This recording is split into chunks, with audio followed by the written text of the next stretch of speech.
Good evening, ladies and gentlemen.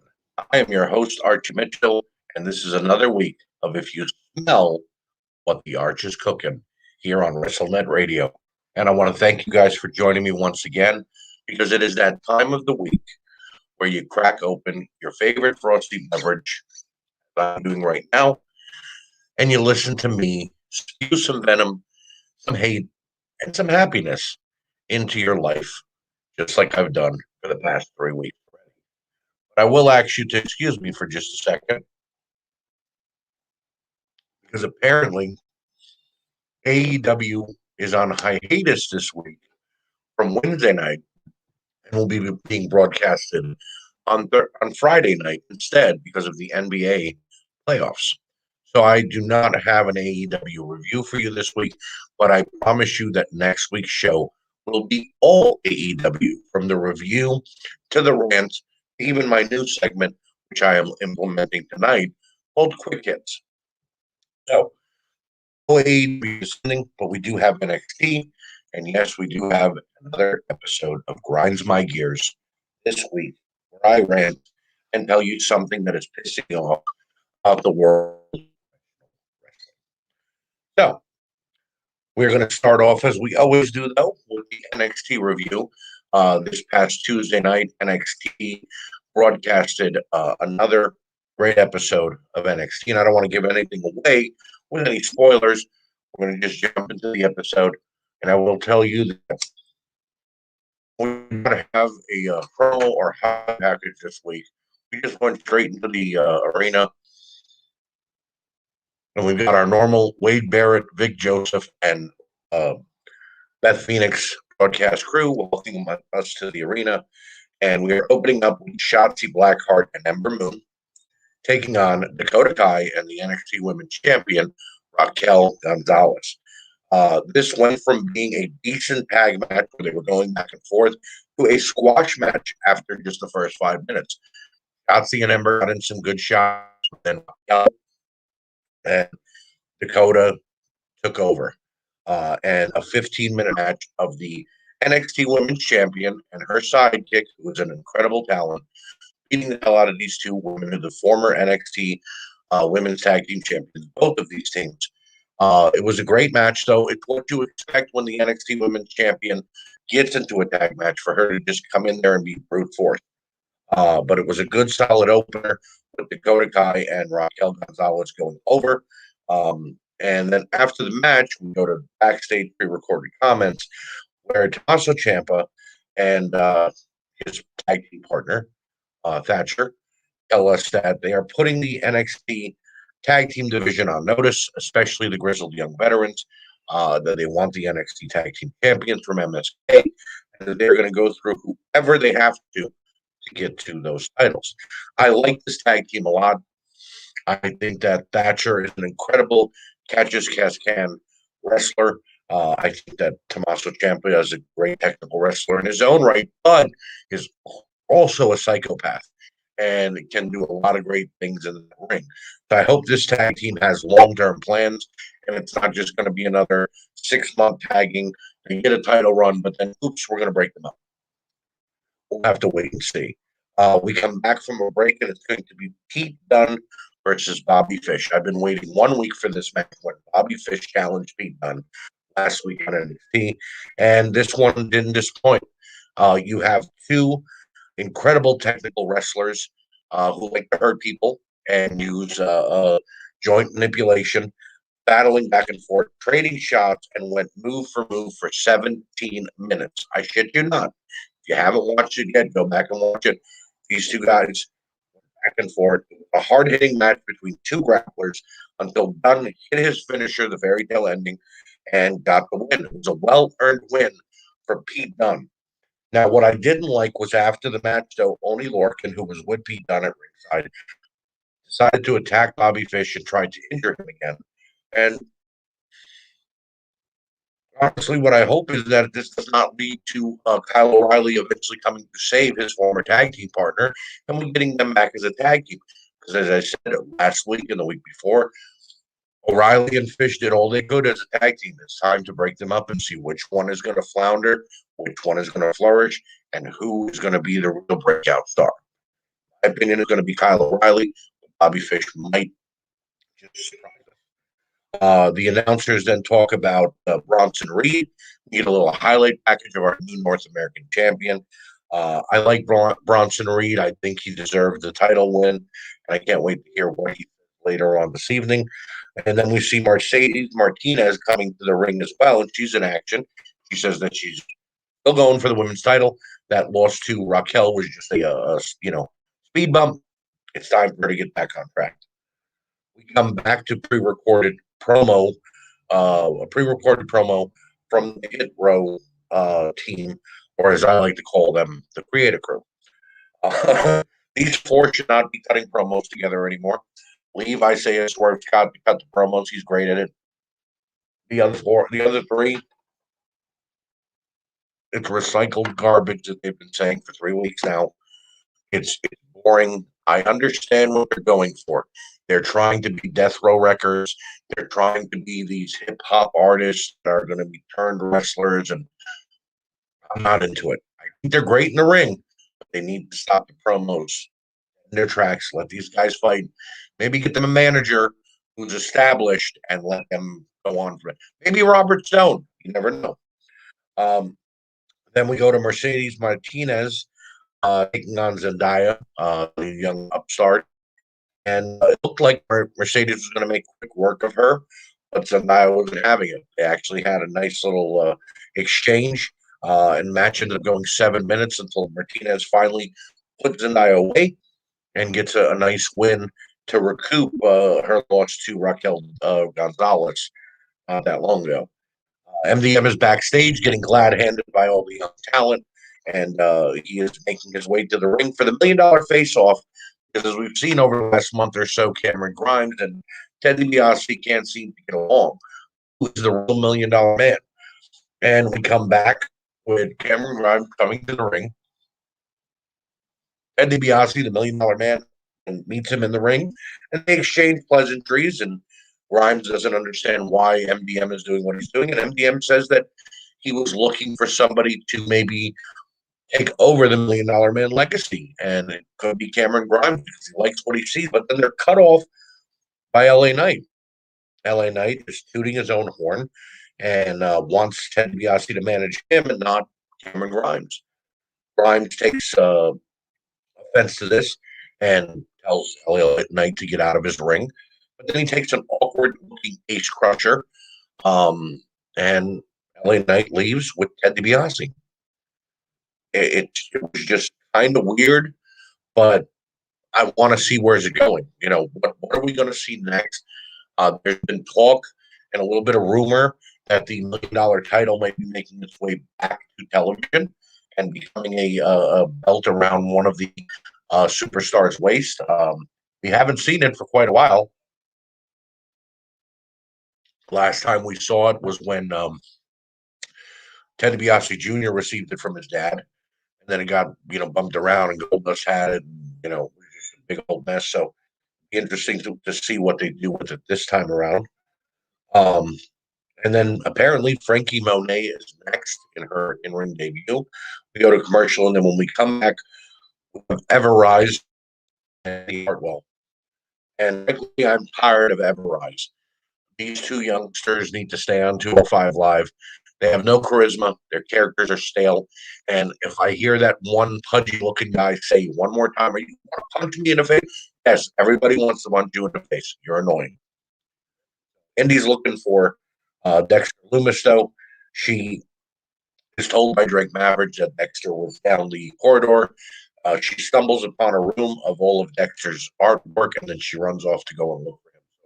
The love story between Dexter Loomis and Indy Hartwell will continue, and I guess I'm okay with it because it's really not that bad. It's been kind of fun seeing what Dexter Loomis has done to the way. Johnny Gargano, Candice LeRae.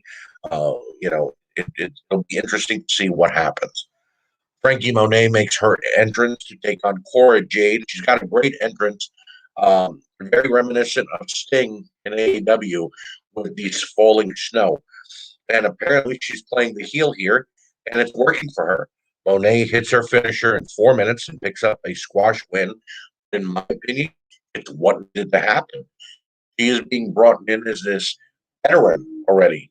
Yeah, they changed her name from Haya Valkyrie to Frank Monet.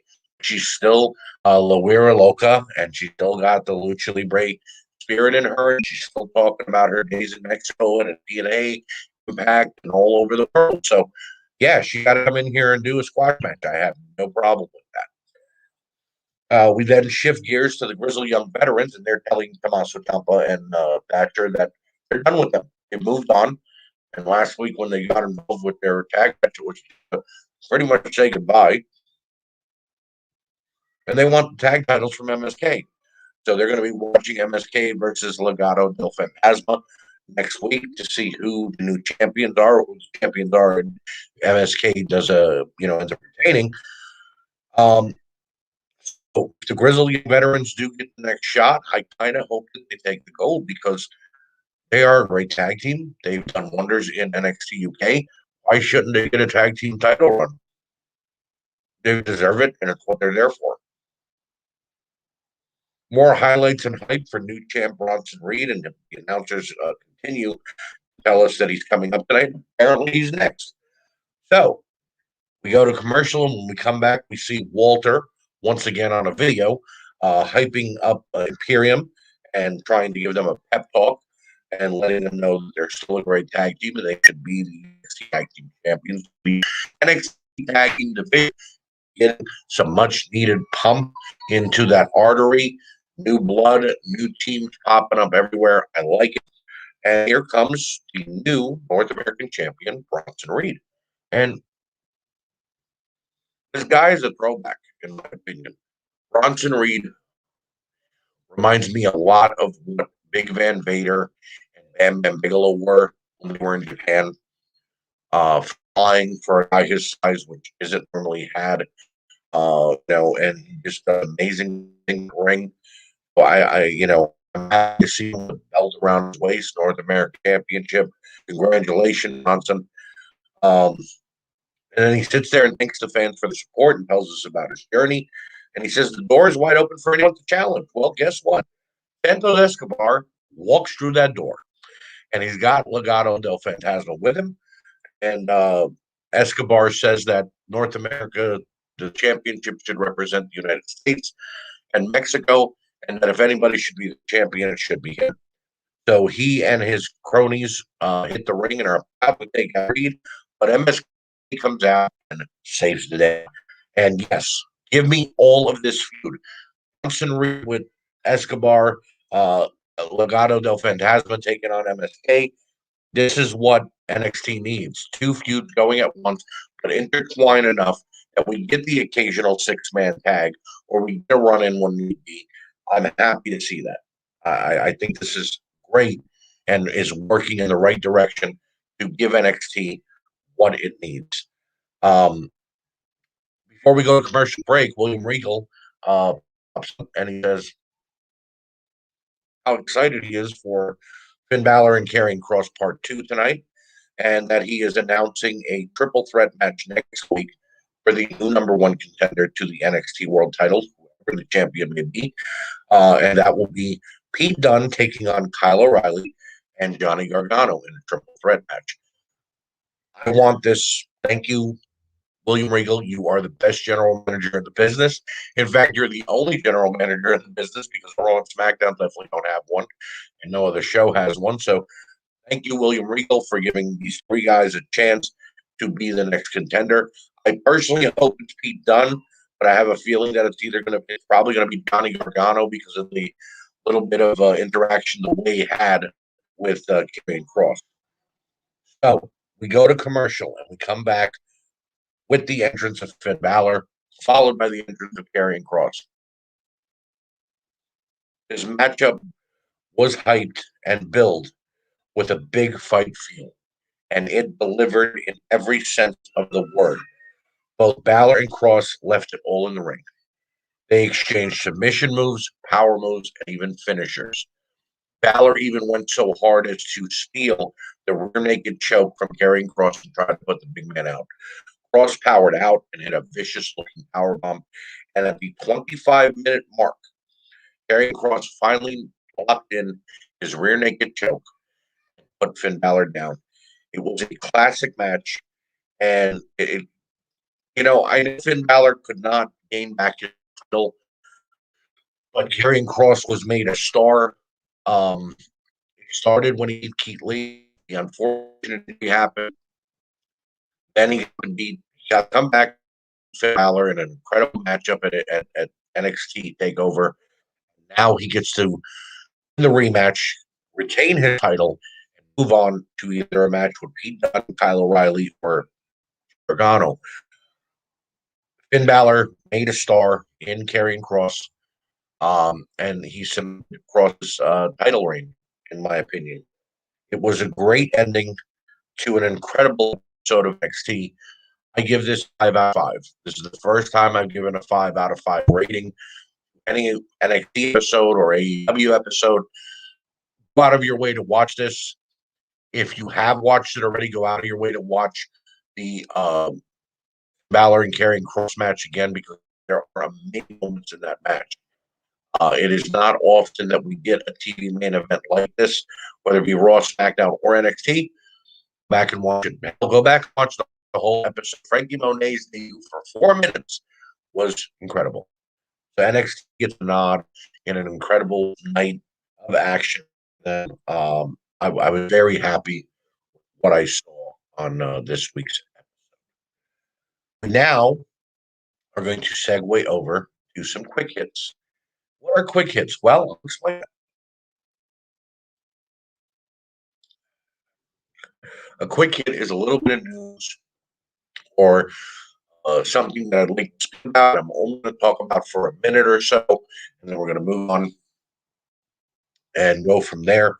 It's just my way of giving a little bit of something, but not too much, so that if we decide to come back to it during a grind my gear or another episode, we have more to go on.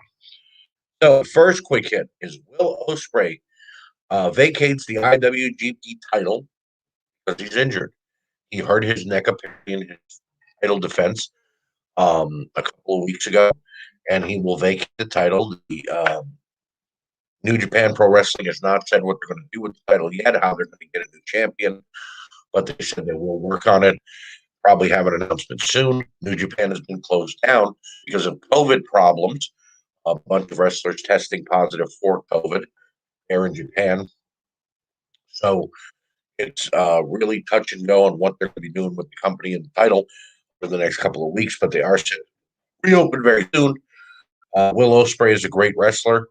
He deserved to be the IWGP champion and win the title from Bushi. And it's sad to see him go down with injury. I hope he comes back stronger than ever and gets back his belt. But it's just one of those things that happens in professional wrestling. Number two, Too Cold Scorpio is a crazy motherfucker. If you watch Dark Side of the Ring and the Collision in Korea episode this past Thursday, last week, it was a funny episode because of how badly the WCW wrestlers were treated over there in North Korea. And the main highlight was Too Cold Scorpio talking about his feud with Road Warrior. And I don't believe anything he said that he could have whipped Hawk's ass. He did whip Hawk's ass. He punched him and knocked him out. And then you hear Scott Norton say Hawk was under a lot of medication, hepatitis B. And if Hawk was stronger, he would have probably Too Cold Scorpio's ass. I agree, Scott. Too Cold Scorpio may have told us his side of the story, but unfortunately, Hawk is passed, so we're not going to get Hawk's side of the story. And I don't believe what Scorpio is saying, but check out Collision in Korea, Dark Side of the Ring on Vice TV. Number three, the Ultimate Warrior A&E was again very well done, and they seem to have left some out. Maybe it was for the better. Everything that went on with the Warrior and everything that had going on in the past with him and his man, and it was absolutely done. 2 hours well spent. So check out the A&E this past Sunday about the old Warrior. And then finally, number four, cannot wait for the Ultimate Warrior ring and Mick Foley's biography on A&E. That is this Thursday or tonight. As you're listening to me, or maybe you listen to this on Vice TV, the Ultimate Warrior's Dark Side of the Ring will be on, and I'm sure they will. Something that was left out from A&E. I'm sure we're not going to hear from anybody who's a WWE superstar. And I'm to see what they have to say or what's going to happen during that. And of course, Mick Foley, the big lovable guy that he is, his biography on any Sunday. I can't wait for it. I think Foley, I've always been a fan when he was Cactus Jack in his early days, and in WCW and the WWE's Mankind, even in his ECW run. Mick Foley was one of my favorites. I want to see what they can tell me that I maybe didn't know. So, that being said, last segment of the evening, it is time for what grinds gears. And talked about quite a few things on this show already. But if there's one thing that upsets me, is that when a wrestler takes time off from the company to lose a match, and I'm being a high pro person. Case in point, Sasha Banks lost to Bianca Belair at one of WrestleMania, losing the women's title. He had only been holding for a couple of months. He had a decent run, though. This was really long. They allowed her to hold belt for quite a long time. And uh, the main thing that happened, though, is put down over. Great.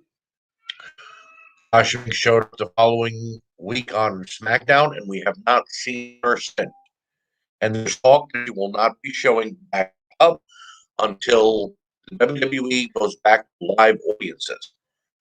She is scheduled for July when they go back to a live audience.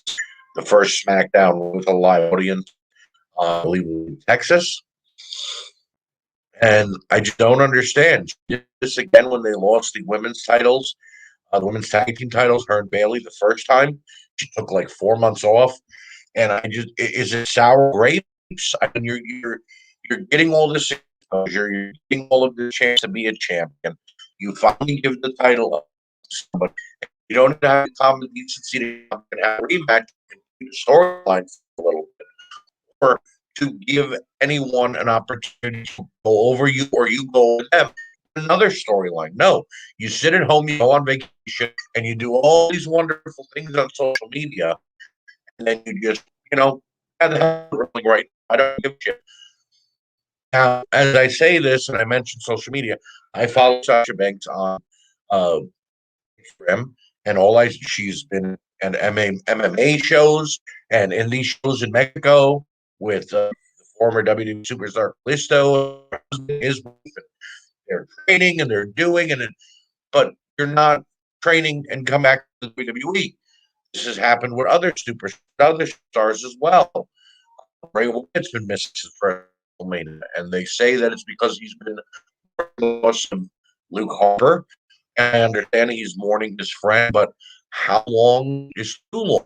When is enough for the wrestlers to come back now and be back on TV so fans don't forget about them or they don't go out? Another case in point, Alexa Bliss was on Monday Night Raw this past Monday. Why? Because her pig was sick. And the very next day, her pig, Larry Steve, R.I.P., passed away, and she may miss next week Monday Night Raw as well. So basically, the whole storyline about her being a playground will go to shit because she's not around because her pig passed away. And I get it. It's a pet.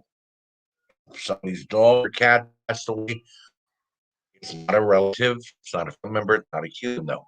And I get that we all love pets, but you to basically tell the company that you work for and pay your bills, I'm not going to be there for at least an hour. They're from Florida. She's from Florida. She couldn't be there is on me. So it just seems to me that today's wrestlers are very, very soft when they're not getting pushed they want or the one that they want or need.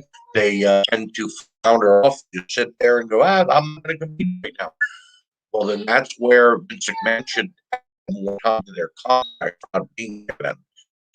That's where Vince McMahon can tell them their contracts are about to be out and they got to renegotiate. Guess what? I'm going to add another weeks, another 4 months, another year, the way he did to guys like Luke Harper, God rest his soul, Rey Mysterio the first time that he was trying to leave. I understand. I may be sounding like I'm heartless. I'm not. But what ultimately comes down to, these wrestlers are paid to do a job.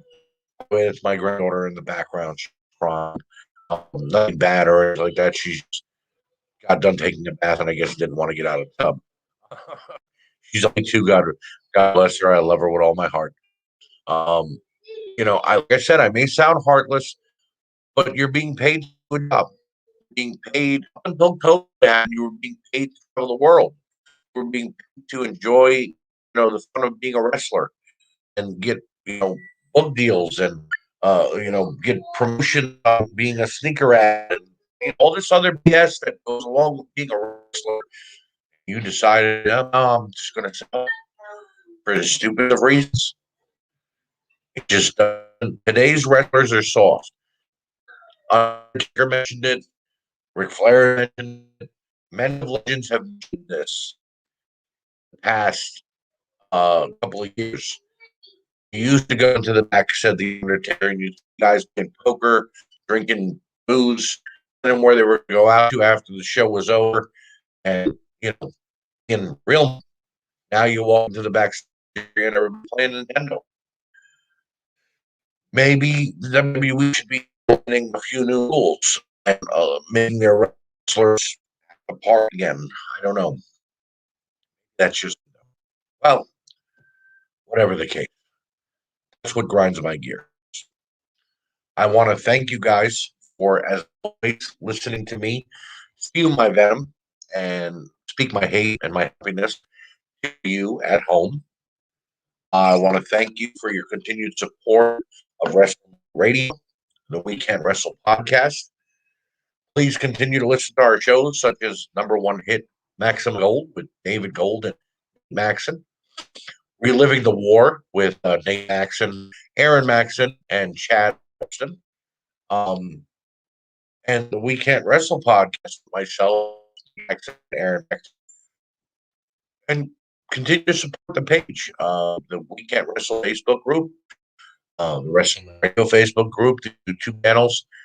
Just continue. All we ask for your support is by joining, adding new members, enjoying what you hear. And if you don't enjoy what you hear, leave a comment and tell us what you're not enjoying exactly. And we'll fix it. Or maybe we'll get into a debate. Who knows? You never can tell. Also, I'd like you guys to support the Wrestling Asylum, the Asylum store, the Virtual Asylum Facebook group and page. We have virtual meet and greets on a weekly basis. Coming up tomorrow, Friday, is Heath Slater, and then Saturday, following day, will be Get Kid. So you don't want to miss out on those. The Virtual Asylum recordings are put out here on the WrestleNet Radio, so you can look at them. You miss out on them, but join up, watch live, hear the stories, everything that's going on. Getting involved in meet and greet. We got great prices. You guys can meet wrestlers that we've had in the past: Bret Hart, Ron Simmons, Kevin Nash, Bagwell, Hacksaw Duggan, Victoria, aka Tara from WWE and Impact Wrestling. It's just a great amount of celebrity wrestlers that have come on already. So we got more to come, guys. We ask you to join. So that's going to do it for me this thing. I want to thank you as always. Back next week for an all AEW episode. I promise you. I will not mention anything. I will not mention any of the biographies or documentaries that are going on during the review, the quick hits, and grind my gear. It will be all AEW. Thank you for joining me. And until next time. If you smell